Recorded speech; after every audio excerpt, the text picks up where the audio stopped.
E já que nós estamos em dias apocalípticos, eu estou pregando nas cartas que o Senhor Jesus manda às igrejas do Apocalipse. Então você vai abrir comigo em Apocalipse, no capítulo de número 2. Nós leremos a partir do versículo de número 12.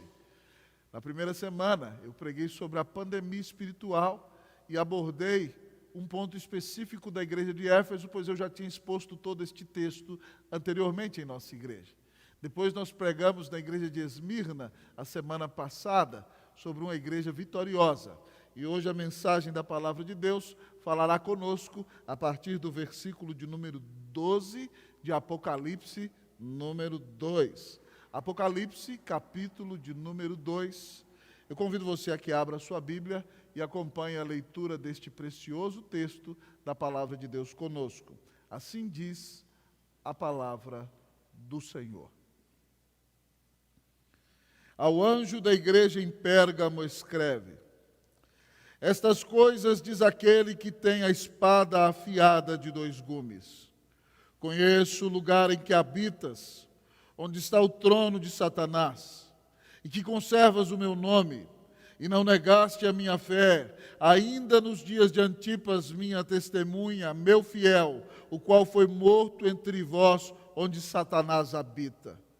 Tenho, todavia, contra ti algumas coisas, pois que tens aí os que sustentam a doutrina de Balaão, o qual ensinava a Balaque a armar ciladas diante dos filhos de Israel, para comerem coisas sacrificadas aos ídolos e praticarem a prostituição.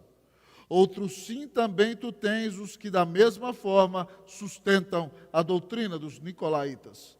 Portanto, arrepende-te, e se não venho a ti sem demora, e contra eles pelejarei com a espada da minha boca. Quem tem ouvidos, ouça o que o Espírito diz às igrejas. Ao vencedor dar-lhe-ei do maná escondido, bem como lhe darei uma pedrinha branca, e sobre esta pedrinha escrito um nome novo, o qual ninguém conhece, exceto aquele que o recebe. Oremos ao Senhor nosso Deus, clamando a Ele que nos fale poderosamente em sua palavra. Vamos clamar a bênção do Senhor nessa manhã. Bendito Senhor, nessa manhã nós nos humilhamos diante do teu santo trono de graça. Ó Pai, nós temos esse livre acesso por causa da obra do nosso Redentor. E hoje, Deus, nós estamos aqui para dizer ao Senhor que não somos melhores do que ninguém. Mas Deus, como publicano da parábola de Jesus, batia no peito e dizia: "Se propício a mim, pecador." Essa é a nossa oração deste que prega, dos que aqui estão no templo ouvindo e dos que estão em casa escutando. Deus, nós não somos melhores do que ninguém. Tira do coração de qualquer um de nós o espírito julgador, fariseu, ó Deus, ó Pai, e dá-nos um coração quebrantado e humilde, ó Deus, para te servir com todo o nosso ser. Ó Deus, lava-nos no sangue do Cordeiro, enche-nos do Espírito Santo e abençoa o nosso amado rebanho que está em casa, ó Deus, para que, ó Deus, ele seja abençoado, alimentado e descedentado pela tua própria palavra. Fala ao nosso coração, Senhor, e nos abençoa. Nós te pedimos em nome de Jesus. Amém. Amém. Os irmãos podem sentar-se aqui no templo. E eu convido você a manter toda a atenção, porque agora Deus vai falar com você por meio da pregação da palavra. Como vos disse antes da leitura, irmãos, nós vivemos dias apocalípticos. Esses dias têm sido literalmente dias de desespero para muitas pessoas. Se você tem acompanhado os diversos meios de comunicação e as mídias, você encontra pessoas desenganadas, pessoas desiludidas, pessoas angustiadas, pessoas desesperadas, enfrentando grande privação e angústia. E se nós queremos, então, enfrentar esses dias de angústia com galhardia, com esperança e com fé no Senhor Jesus, nós temos que olhar para uma igreja que sofria grandes lutas, mas ficava de pé por causa da grandeza do seu Senhor. E agora, nessa terceira carta do Apocalipse, o Senhor Jesus se dirige à igreja de Pérgamo. A palavra Pérgamo significava marido. E Pérgamo era uma cidade muito importante da província romana da Ásia. Antes de Éfeso ser a capital, Pérgamo foi capital da província romana da Ásia por 400 anos. Era uma cidade muito importante. Era uma cidade leal a Roma. 400 anos antes de Jesus vir ao mundo, quando o último rei de Pérgamo veio a falecer, ele fez uma carta fazendo uma doação da cidade a Roma. E, portanto, na cidade de Pérgamo foi construído o primeiro templo de adoração ao imperador romano. Mas também, além disso, lá havia um grande panteão de deuses e um grande templo de adoração ao principal deus dos gregos, que era Zeus. E se não bastasse, naquela cidade também estava a sede do culto a Esculápio. Esculápio era considerado o deus da cura.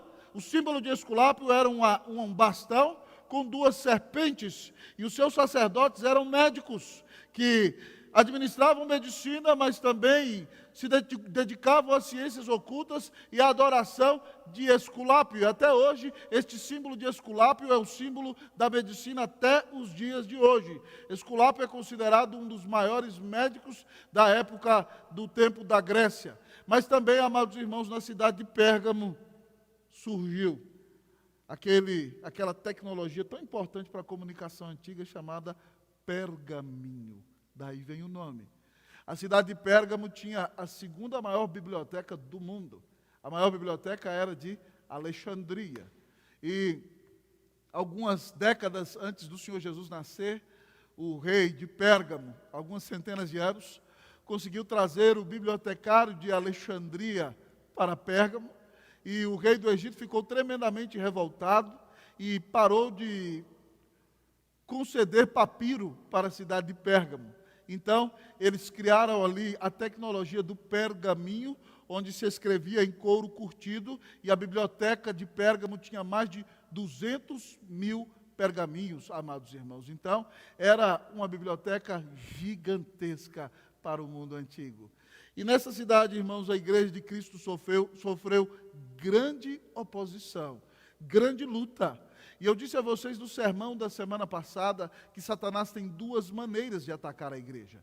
Ou ele ataca a igreja com grande perseguição, amado irmão, com truculência, com violência, querendo destruir a fé dos cristãos. Mas quando ele não consegue derrotar os cristãos por meio da perseguição truculenta e da violência, então ele veio com a sedução.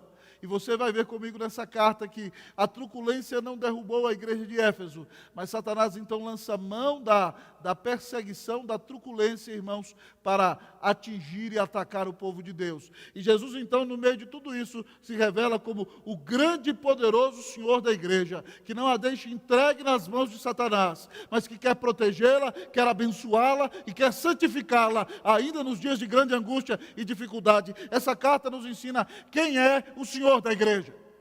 E em primeiro lugar, o texto da palavra nos diz que o Senhor da igreja é aquele que julga a igreja. Quem é o Senhor da igreja? O Senhor da igreja é aquele que julga a igreja. Diz assim o versículo de número 12: ao anjo da igreja em Pérgamo escreve: estas coisas diz aquele que tem a espada afiada de dois gumes. Jesus se revela a essa igreja como aquele que vai julgá-la, como aquele que tem uma espada afiada de dois gumes. E uma espada afiada de dois gumes, ela corta dos dois lados. Ela corta quando entra no seu oponente e corta pelos dois lados quando sai. A espada afiada de dois gumes significa que aquele que tem o verdadeiro poder para julgar a igreja corretamente e confrontá-la por causa dos seus pecados. O único que vai julgar a igreja corretamente, e a quem deveríamos temer e respeitar, é o Senhor Jesus, porque o juízo dele é correto. Pessoas falam milhares de coisas sobre a igreja. O mundo critica e ataca a igreja. Mas o único juízo que vale contra a igreja é o juízo de Jesus, porque ele tem uma espada afiada de dois gumes. E se você estudou um pouquinho o Apocalipse e viu a visão glorificada do Senhor Jesus lá no capítulo de número 1, o texto vai dizer, amados irmãos, que essa espada afiada, ela sai da boca do Senhor. Diz assim o versículo 16 do capítulo 1. Tinha na mão direita 7 estrelas, e da boca saía-lhe uma espada afiada de 2 gumes, o seu rosto brilhava como o sol. Uma espada afiada lhe sai da boca. O que sai da boca do Senhor, irmãos, senão a palavra de Deus? Essa espada afiada de 2 gumes que sai da boca de nosso Senhor é a sua poderosa palavra. Deus julga a sua igreja pelo poder da sua palavra. Deus avalia a conduta da sua igreja conforme a revelação da sua palavra. E é o que Deus revelou na sua palavra que vai julgar a vida do povo de Deus, que vai julgar a conduta do povo de Deus, que vai julgar a fé do povo de Deus, que vai julgar o testemunho do povo de Deus. Nós temos, irmãos, que respeitar o Senhor, que temer o Senhor, que honrá-lo, porque Ele deu a vida na cruz para nos redimir. Mas o grande juiz da igreja é o Senhor Jesus, aquele que julga com a espada afiada que sai da sua própria boca. Na carta passada, amados irmãos, na primeira carta que eu expus a vocês, a carta à igreja de Éfeso, o texto diz que o Senhor Jesus tinha na mão direita as 7 estrelas, mas que Ele caminhava no meio dos 7 candeeiros de ouro. Eu e você não podemos perder essa figura maravilhosa. O candeeiro de ouro é a igreja, ela brilha à luz de Jesus. Mas o Senhor Jesus disse que Ele caminha no meio do candeeiro de ouro. Então, quando nós estamos cultuando aqui, o Senhor Jesus caminha no nosso meio, está olhando o coração dos que aqui estamos, mas o Senhor Jesus está caminhando no meio da igreja, está sondando o seu coração aí na sua casa. Ele sabe o que está passando na sua mente agora. Talvez eu não ouvi o que você falou, mas o Senhor tem ouvido tudo aquilo que você tem falado, tudo aquilo que você tem pensado, tudo aquilo que vai no mais profundo do seu coração, e você deveria tomar cuidado e ser reverente, e eu também, amados irmãos, porque o Senhor vai julgar as nossas palavras, os nossos pensamentos e as nossas atitudes. Quem é o Senhor da igreja? É aquele que julga a sua igreja. Sabendo que o nosso Senhor Jesus nos avalia e caminha no nosso meio, para nos quebrantar, para nos confrontar, para nos levar ao arrependimento. Minha sincera oração é que o Senhor dê a você um coração quebrantado e contrito. Se você tem pecado contra o Senhor nessa manhã, que você peça perdão, que você se arrependa e que você saiba que Jesus está olhando para você o tempo todo. Ele morreu na cruz para te salvar. É Ele quem vai te julgar. É Ele quem vai te avaliar. Que o Senhor tenha misericórdia de cada um de nós, em nome de Jesus. Amém. Mas a pergunta do texto continua diante de nós. Quem é o Senhor da igreja? Além de ser aquele que julga a igreja, quem é o Senhor da igreja? É aquele que reconhece a fidelidade. Quem é o Senhor da igreja? É aquele que reconhece a fidelidade.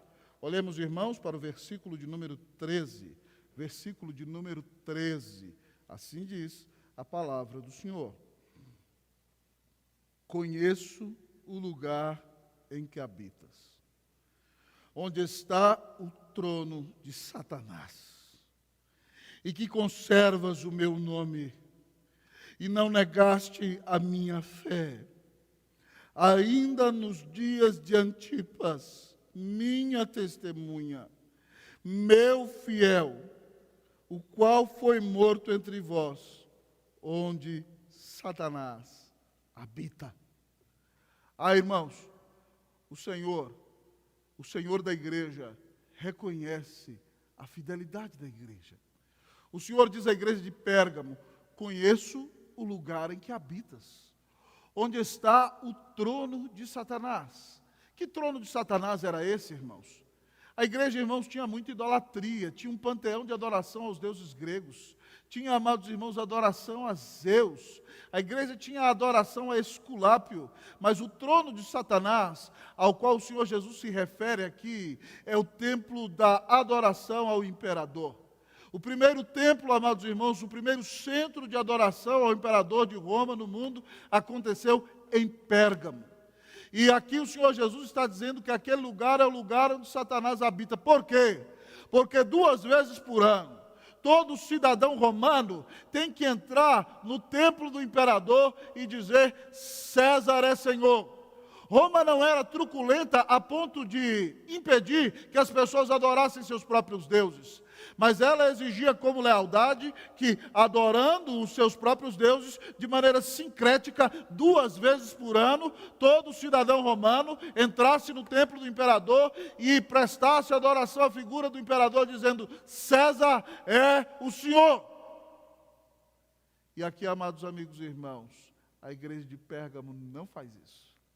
E porque ela não faz isso, irmãos, os crentes foram expoliados de seus bens. Seus negócios foram confiscados. Muitos daqueles dias foram mandados para o exílio. O próprio apóstolo João, meus irmãos e irmãs, foi enviado para o exílio na ilha de Patmos, que era a antiga Alcatraz da antiguidade. Era uma prisão inexpugnável, cercada por mar, uma ilha de onde ninguém poderia fugir por si mesmo. Mas, amados irmãos, o que vinha acontecendo de pior é que cristãos eram assassinados naqueles dias porque não prestavam culto ao imperador. E o Senhor Jesus se refere aqui a algo que aconteceu na igreja de Pérgamo. O pastor Antipas, reverendo Antipas, pastor daquela igreja, foi levado à força ao templo do imperador para dizer: César é o Senhor. E ele disse: Jesus Cristo é o Senhor. E o golpearam nele, e bateram nele, e o perseguiram e o maltrataram, para que ele dissesse: César é o Senhor. Mas ele disse: Jesus Cristo é o Senhor. Então, meus amados irmãos, as autoridades daquela cidade fizeram um grande touro de bronze, e colocaram Antipas, o pastor da igreja de Pérgamo, lá dentro. Então acenderam fogo, a ponto, amados irmãos, do metal do bronze ficar vermelho, e lá dentro, gritando, desesperado, mas bendizendo ao Senhor, morria Antipas, o pastor daquela igreja. Foi assado, foi fritado dentro do touro, porque não negou o nome de Jesus, porque foi fiel ao Senhor, porque creu em seu Salvador até o final. O Senhor reconhece a fidelidade da igreja de Pérgamo, porque ela creu no Senhor, a ponto de suportar a perseguição. Eu e você estamos dispostos a ser perseguidos por causa do nome de Jesus? Estamos dispostos a ser perseguidos por sermos identificados com o nome do Senhor Jesus? Mas talvez você me pergunte: pastor, onde está o trono de Satanás em São Paulo? Nós não cremos, irmãos, como alguns que têm algumas posições neopentecostais, que querem mapear a cidade e dizer onde está o trono de Satanás na cidade. Nós não temos base bíblica para isso. Na cidade de Pérgamo aqui, irmão, o que acontecia é que lá estava o grande templo de adoração ao imperador, e lá era o trono de Satanás, porque Satanás estava perseguindo de uma maneira truculenta a igreja, e os cristãos estavam sendo assassinados. Então você não pode mapear um lugar de São Paulo e dizer: aqui é o trono de Satanás. Mas você pode perceber a influência de Satanás na cidade. Onde nós percebemos de maneira volumosa a influência de Satanás na cidade? Uma das coisas que nós vemos em São Paulo, irmãos, é que há alguns anos não havia um grande carnaval de rua em São Paulo.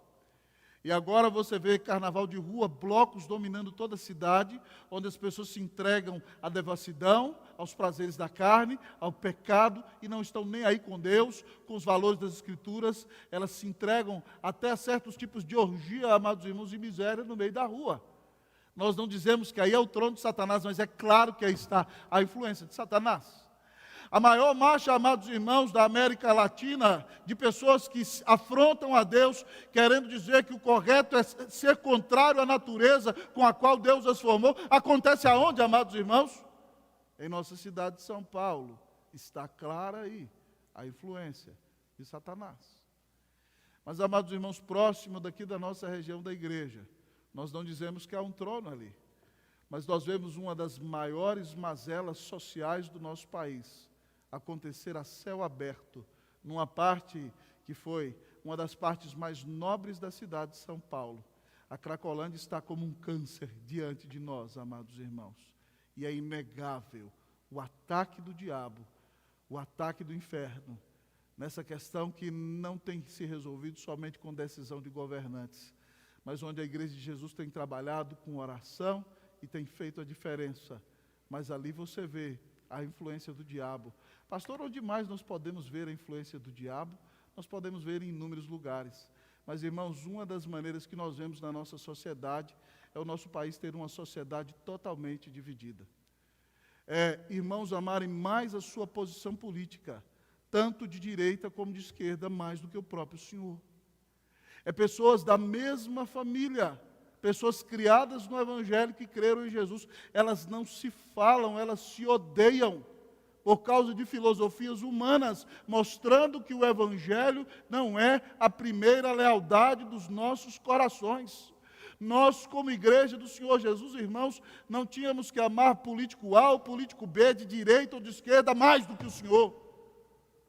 Mas nós temos que ter a condição, amados irmãos, para ministrar a essa sociedade dividida, anunciando a ela o Evangelho e mostrando que a única esperança que o Brasil tem é o arrependimento, a fé no Senhor Jesus, uma consagração total ao Filho de Deus e a transformação de vida que vem lá do alto, que vem de nosso grande Deus e Salvador Jesus Cristo.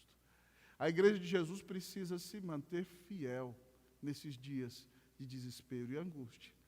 A igreja de Jesus precisa se manter fiel como? Em primeiro lugar, pregando o Evangelho. Nós não podemos calar a nossa boca. O pecador só pode ser salvo única e exclusivamente pela fé em nosso grande Deus e Salvador Jesus Cristo. E a nós nos foi dada a missão de anunciar que só Jesus é o caminho, a verdade e a vida. Essa missão é sua, é intransferível, é inarredável, é inexpugnável, é ineludível. Que você, neste tempo de pandemia, aproveite para anunciar para os seus amigos que Deus é santo, que nós somos pecadores, mas que Deus amou ao mundo de tal maneira que deu o seu Filho unigênito, para que todo aquele que nele crê não pereça, mas tenha a vida eterna. A igreja pode fazer a diferença dando testemunho, vivendo uma vida de santidade, sendo sal e luz e não se adequando ao mundo. A igreja pode fazer a diferença demonstrando amor na prática, abençoando os necessitados, ajudando os que sofrem e sendo um instrumento para aliviar a dor da cidade. Eu e você somos chamados por Jesus a sermos os fiéis no meio de uma sociedade em deterioração. Que o Senhor tenha misericórdia de nós, que tal como Ele reconheceu a fidelidade da igreja de Pérgamo, que o Senhor Jesus olhe para nós e reconheça em nós fidelidade. Que você pare de viver para si mesmo. Pare de pensar que o seu projeto é só enriquecer, ou é só prazer ter dinheiro e recurso neste mundo, mas que em nome de Cristo Jesus você comece a viver para a glória de Deus, para abençoar os outros, para ser um representante do Senhor neste mundo e fazer toda a diferença para a glória e para a honra do nome de Jesus. Que o Senhor tenha compaixão de nós, em nome de Jesus. Amém. Quem é o Senhor da igreja? O Senhor da igreja é aquele que julga a igreja, é aquele que reconhece a fidelidade. Mas quem será o Senhor da igreja? O Senhor da igreja é aquele que confronta o pecado. Quem é o Senhor da igreja? O Senhor da igreja é aquele que confronta o pecado. Nós leremos aqui, irmãos e irmãs, o versículo de número 14 e 15, assim diz a palavra do Senhor. Tenho, todavia, contra ti algumas coisas, pois que tens aí os que sustentam a doutrina de Balaão, o qual ensinava a Balaque a armar ciladas diante dos filhos de Israel, para comerem coisas sacrificadas aos ídolos e praticarem a prostituição. Outros sim, também tu tens os que da mesma forma sustentam a doutrina dos nicolaítas. Eu disse a vocês, irmãos, que Satanás nos ataca com truculência e perseguição, e quando isso não funciona, ele vem com sedução. E foi isso que aconteceu na igreja de Pérgamo. Diferentemente da igreja de Éfeso, que tinha como seu pecado o seu farisaísmo e a sua justiça própria, porque ela se considerava boa, porque era fiel na teologia e fiel na vida, mas tinha o coração frio e longe do Senhor. Agora a igreja de Pérgamo, amado irmão, que resiste perseguição, é uma igreja que tem cedido ao pecado, à falsa doutrina e o problema na ética. O Senhor Jesus condena esta igreja porque diz que está entre ela os que sustentam a doutrina de Balaão.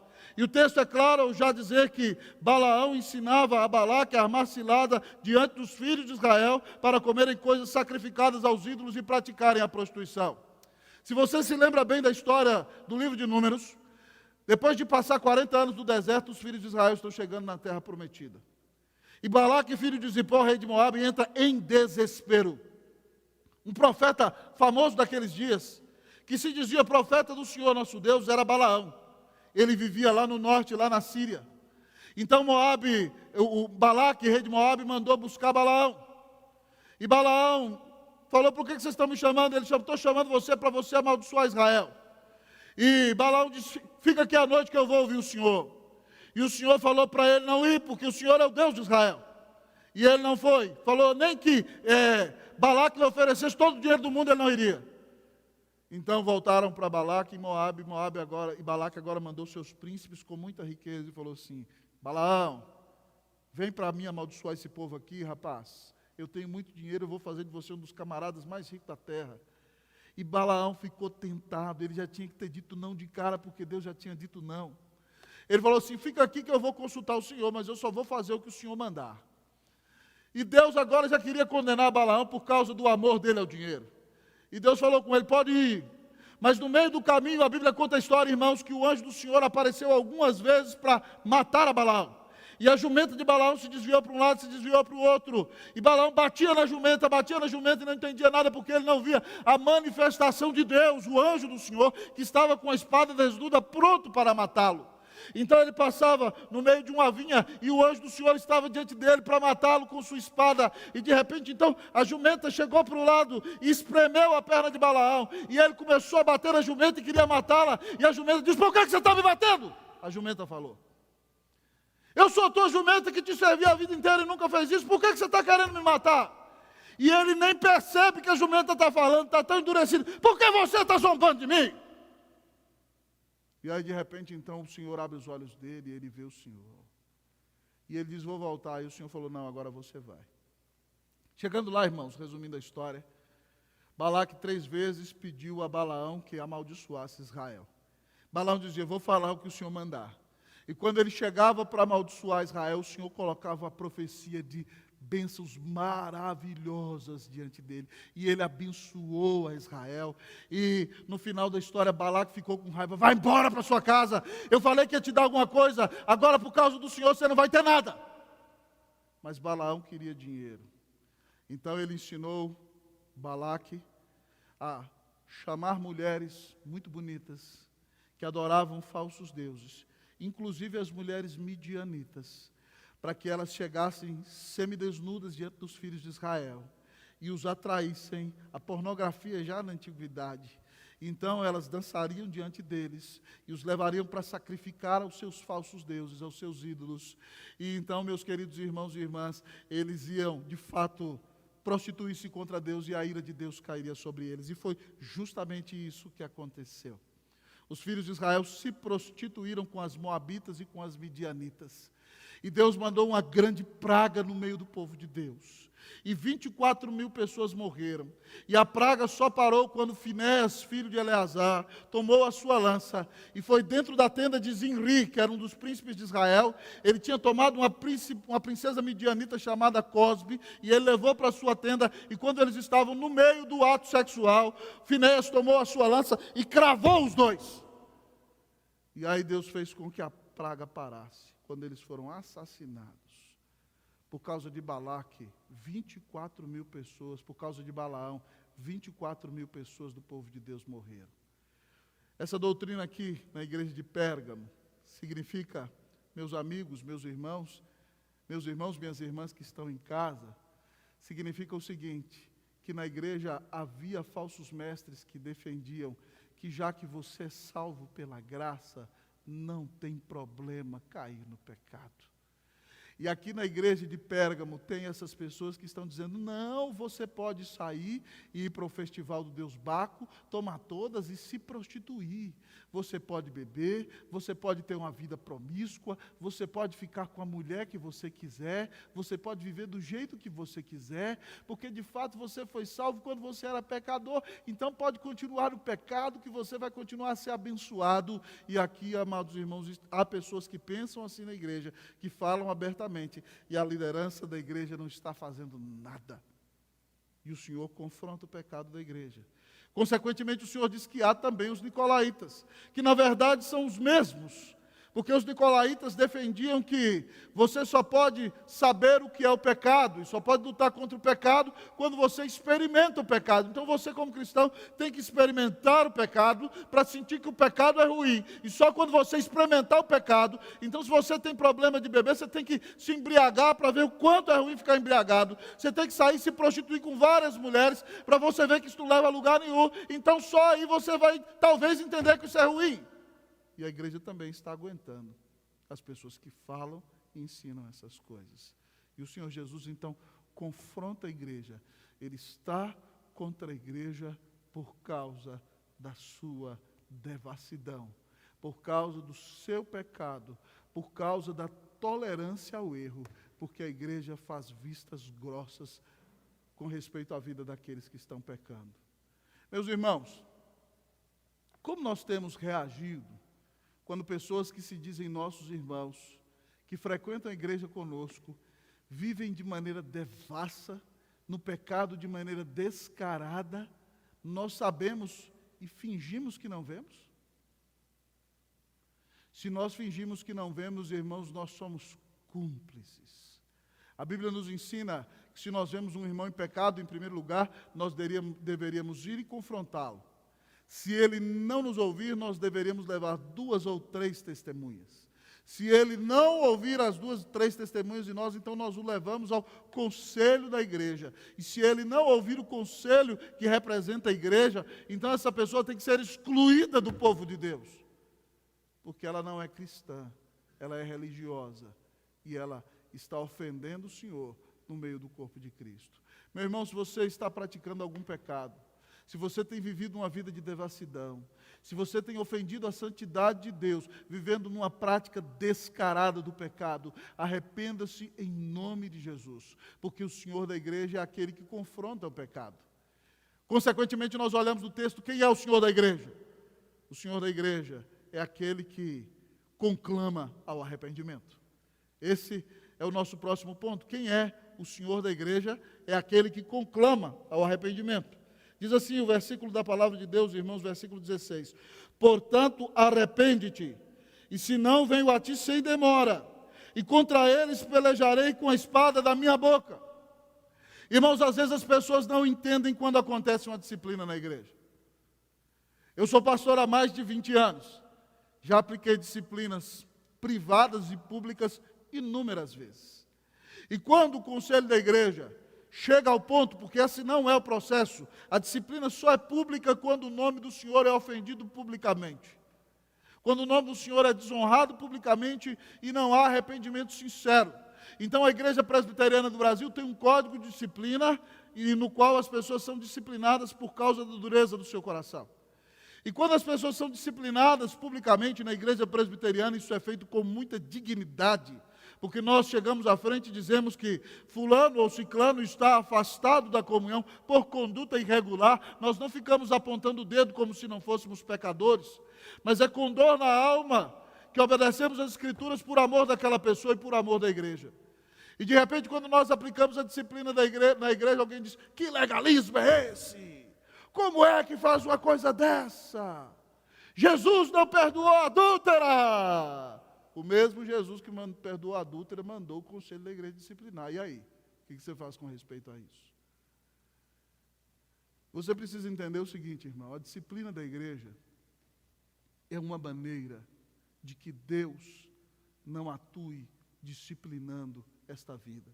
Quando a disciplina é feita pela igreja, ela é feita com doçura, com amor, ela envergonha o pecador, ela chama a igreja à oração e ela traz o arrependimento. Mas quando a igreja não disciplina, o que é o caso da igreja de Pérgamo, o Senhor Jesus está dizendo: arrepende-te.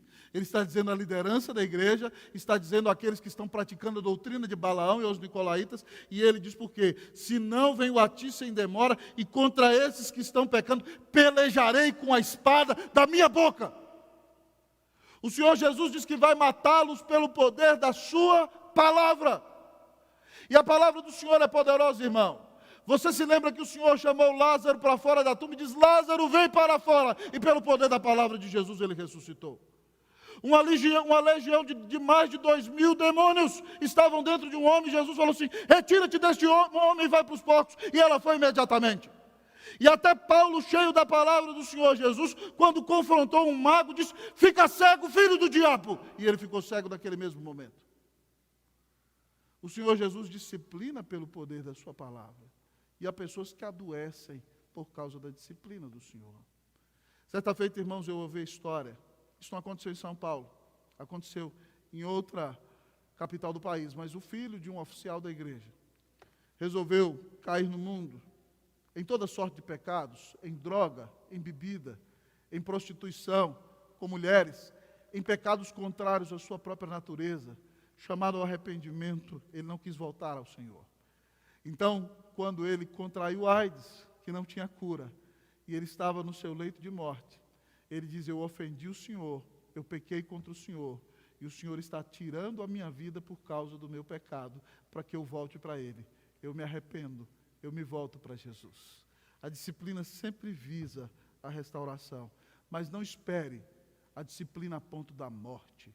Quando você for corrigido pelo seu irmão, ou se porventura um dia você for corrigido e disciplinado pela igreja, que você entenda que a disciplina da igreja é prova de amor, é para que a mão de Deus não pese sobre você.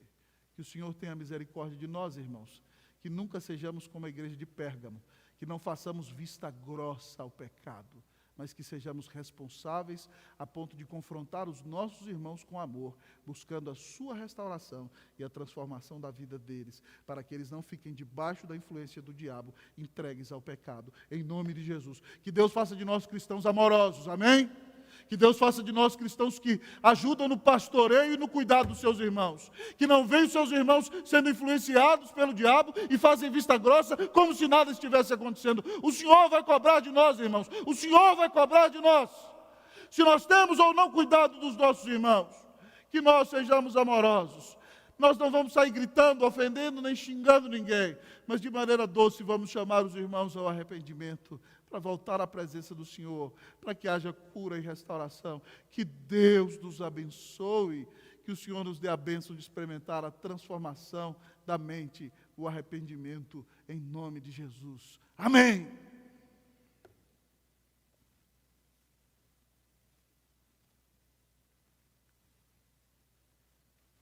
Que tipo de relacionamento você tem com o Senhor da igreja? Quem é o Senhor da igreja? Temos visto que é aquele que julga a igreja, que é aquele que reconhece a fidelidade, que é aquele que confronta o pecado, que é aquele que conclama o arrependimento. Mas, em último lugar, o nosso texto nos diz nesta manhã: quem é o Senhor da igreja? O Senhor da igreja é aquele que recompensa aos fiéis. Quem é o Senhor da igreja? O Senhor da igreja é aquele que recompensa aos fiéis. Leiamos o versículo de número 17. Assim diz a palavra do Senhor.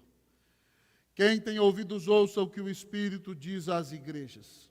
Ao vencedor dar-lhe-ei do maná escondido, bem como lhe darei uma pedrinha branca, e sobre essa pedrinha escrito um novo nome, o qual ninguém conhece, exceto aquele que o recebe.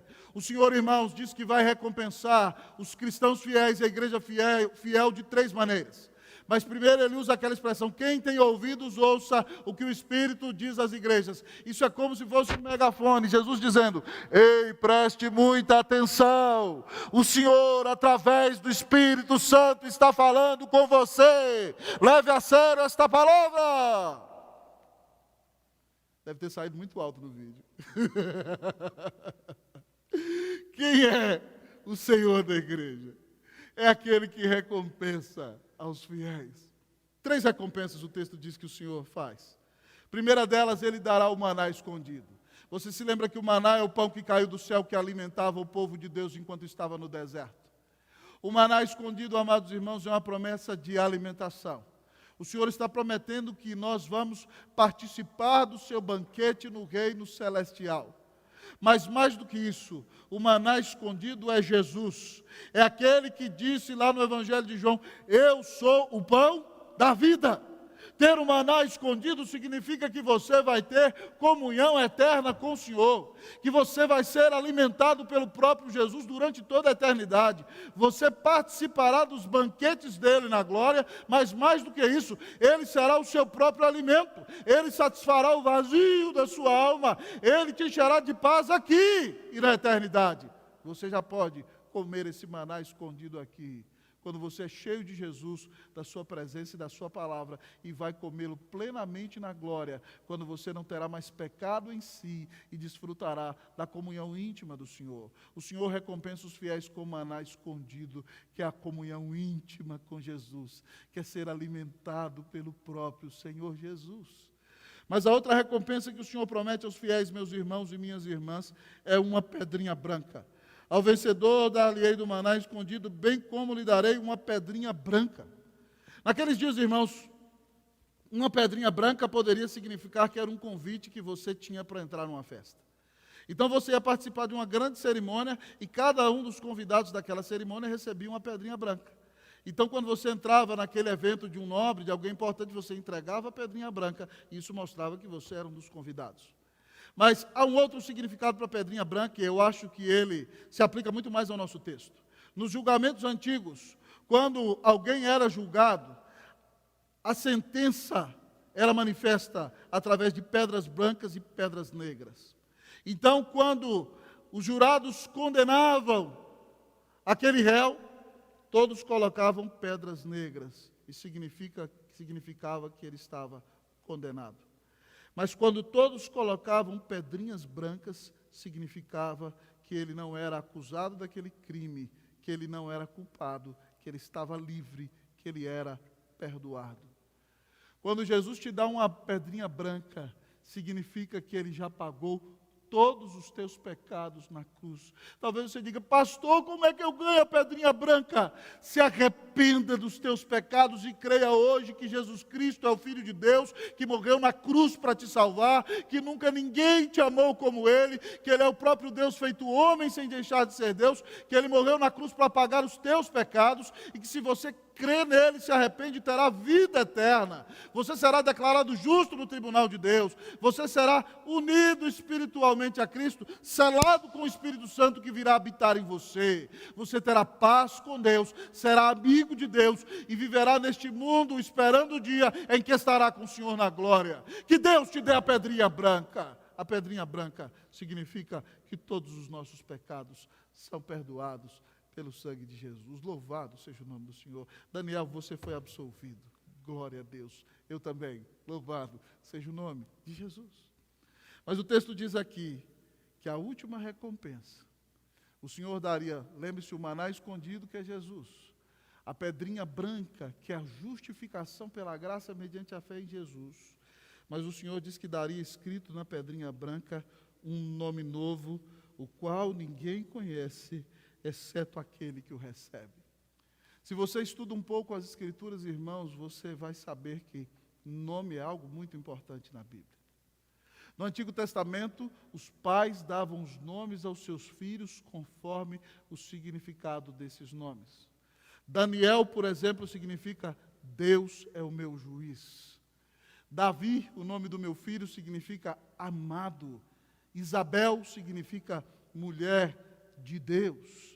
Salomão, Shlomo, significa pacífico. Adão significa homem. Benjamim, filho da minha mão direita. Judá significa louvor. Elias significa Yahvé é o meu Deus. Cada nome tinha um significado. e cada nome revelava a identidade da pessoa. É por isso que Deus, nos 10 mandamentos, diz que você não pode tomar o nome do Senhor teu Deus em vão. Yahvé tem a ver com a identidade, com o ser, com a essência de Deus. O seu nome tem a ver com a sua identidade, com quem você é. E tomar o nome de Deus em vão seria zombar da identidade, da santidade do Deus Todo-Poderoso. Um nome novo significa uma nova identidade. E o texto diz que esse nome novo só conhece aquele que o tem. Por quê? Porque o nome novo escrito dentro do meu coração e o seu é o nome de Jesus. E só pode saber o que significa ter um nome novo, uma nova identidade, aquele que conhece a Jesus. E conhecer significa ter um relacionamento íntimo e pessoal com Jesus. Então, meu querido amigo e irmão, se você se arrepende dos seus pecados, se você se consagra ao Senhor, se você se entrega nas mãos de Deus, se você crê em Cristo Jesus como teu Salvador, e se você se mantém fiel nesses dias difíceis, o Senhor Jesus promete dar a você o maná escondido, ou seja, Ele promete satisfazer a sua alma, já começando aqui plenamente na glória. Ele promete te dar a pedrinha branca, que significa que você não é culpado, você está livre. Ele promete te dar um novo nome, uma nova identidade, só você vai conhecer isso dentro de si, porque você vai ter uma nova natureza, você vai ter intimidade com Deus, e só você saberá dentro do seu próprio coração o que significa ser transformado pelo Senhor. O Senhor quer dar a você a recompensa da fidelidade. Irmãos, nós temos que fazer uma sincera análise como igreja, nesses dias de pandemia. Porque o Senhor nos permitiu passar por isso. Nós não temos acesso aos decretos soberanos de Deus. Mas, irmãos, a palavra de Deus diz que quando o povo de Deus se afasta do Senhor, o Senhor disciplina o seu povo. E o mundo inteiro tem zombado de Deus. Mas a igreja, amados irmãos, muitas vezes tem se deixado levar pelo mundo. Ela ama mais os prazeres, ela ama mais as riquezas, ela quer fazer do seu céu aqui, ela quer dizer que não tem problema nenhum viver para o Senhor e viver uma vida de pecado, e de repente então Deus manda essa pandemia para que você reconheça que você é pecador, que você reconheça que mesmo depois de ter crido em Cristo, você tem tropeçado, você tem pisado na bola inúmeras vezes, você não se quebranta diante do Senhor, você não ora, você não chora pelos seus pecados, você não vive para adorar a Deus, você julga os outros de uma maneira intensa, mas não se julga a si mesmo de maneira alguma. Que Deus tenha misericórdia de mim e de você. Esses dias de pandemia são dias para que nós reconheçamos quem é o Senhor da igreja, para que nós entendamos que o Senhor julga a igreja pela sua palavra. O Senhor avalia a nossa igreja presbiteriana unida de São Paulo e todas as igrejas do mundo pela sua palavra. O Senhor reconhece onde nós temos sido fiéis. O Senhor confronta os nossos pecados, o Senhor nos conclama ao arrependimento e o Senhor nos promete recompensas e bênçãos maravilhosas. Que o Senhor nos perdoe de todos os nossos pecados. Que o Senhor transforme o nosso coração. Que o Senhor quebrante a nossa vida. Que o Senhor nos dê as suas bênçãos, as suas recompensas. Ao final desse sermão, eu me lembro do cântico maravilhoso que cantamos em 1 João 1,9, que diz assim: se confessarmos os nossos pecados, Ele é fiel e justo para nos perdoar os pecados e nos purificar de toda injustiça. Feche os seus olhos agora em sua casa. Confesse os seus pecados ao Senhor. Nós vamos orar ao nosso Deus, pedindo a Ele que nos livre de ceder à sedução de Satanás, que nos mantenha fiéis e que os nossos olhos estejam postos no Senhor para receber somente dele a recompensa. Vamos orar ao Deus eterno. Logo em seguida nós cantaremos o hino de número 47, Vencendo Vem Jesus. Oremos ao nosso Deus. Senhor amado, nessa manhã, Todos nós fomos tremendamente confrontados pela tua palavra. A começar de mim, o que prega a mensagem para o rebanho. Eu quero te pedir, Senhor, que tu me perdoes de todos os meus pecados. Que o Senhor perdoe os pecados da minha família. Ó Deus, ó Pai, pecados da minha esposa, dos meus filhos, dos meus familiares. Quero pedir ao Senhor que perdoe os nossos pecados como liderança desta igreja. Pastores, presbíteros, diáconos, seminaristas, evangelistas, perdoa-nos a todos. Eu quero pedir que o Senhor perdoe todos os que trabalham em ministérios da igreja de tantos erros, tantos pecados. Que o Senhor perdoe o rebanho. Ó Deus, e que se alguém tem zombado do Senhor ou vivido como se o Senhor não fosse fazer nada, que essa aflição que o Senhor está pondo diante de nós, que já é doída, mas pode se tornar pior, que ela nos faça enxergar, pelo poder do Teu Espírito Santo, onde nós temos errado, que nós nos arrependamos e que confiemos no Senhor de todo o coração. Confessamos os pecados porque o Senhor diz que perdoa e purifica. Então nos restaura, Senhor, nessa manhã. Reaviva a nossa vida. Dá-nos a bênção de voltar mesmo a um primeiro amor. E de sermos fiéis ao Senhor em todos os aspectos da nossa vida. Lava a Tua igreja no sangue do Cordeiro. E permite, Senhor, que depois que passarmos dessa pandemia, a Tua igreja volte às atividades viva, cheia de vida, quebrantada, com um novo amor pelo Senhor, consagrada e com desejo de glorificar o Teu nome em tudo. Tem compaixão de nós, Senhor. Continua falando ao nosso coração. Tu és o Senhor da glória. Nós sabemos que Tu estás na igreja, avalias a igreja, confrontas a igreja, reconheces sua fidelidade, a chamas ao arrependimento e a recompensa. Nós estamos aqui, Senhor, arrependidos de nossos pecados, com o coração doído e sincero, e pedindo ao Senhor que mude a nossa vida. Ó Senhor, restaura-nos. Nós te pedimos, em nome de Jesus, para a glória de Jesus. Amém.